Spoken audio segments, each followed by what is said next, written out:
Okay, this is part two. So she finds him in the closet. She immediately runs back to her mama house. She runs back to her mama house.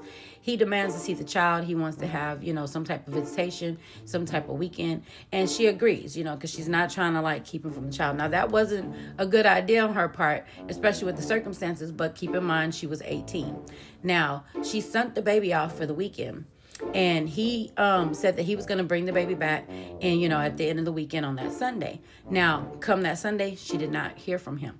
Now, she also was young and naive because she ended up going back to her high school sweetheart at the time as well.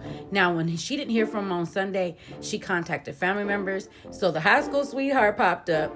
The mom popped up. And an uncle that had just got out of prison popped up. And they went over there and they're like, look, we finna get this baby out here.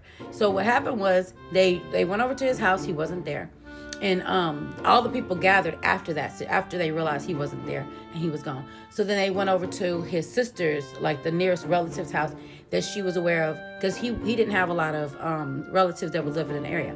So they go over there and they drive up and they don't see his vehicle. Now, when they went to leave, she noticed she saw a headlight, like a reflection of lights in the bushes. So they turned the car, they put the headlights on, and you could see that his vehicle was parked in the bushes, backed up into the bushes. So then they parked. They went up to the door, knocked on the door. They were refusing to open the door. Whenever they went to slam the door on her, when she asked for him, she put her foot in the door and just held her foot on the door and began to yell for him. And then, her relatives came and walked up, and inevitably they were able to get the baby out of the house. Now, when they left, unfortunately for her, he called the cops and told the cops that she came and got the baby and that she left without a car seat, which was the circumstances because he literally was trying to kidnap the baby. She had no choice but to just hurry up and get her baby and leave.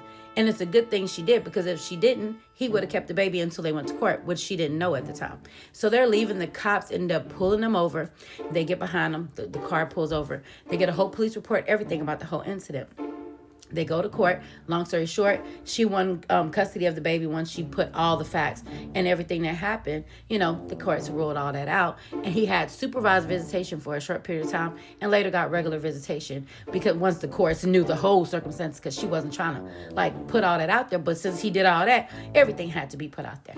But the next situation after that, she became celibate for several years, began to sing in the choir and everything. And somehow, while she's celibate, ended up pregnant with twins. Unfortunately, the twins didn't make it. If you want that story time, drop it in the comments.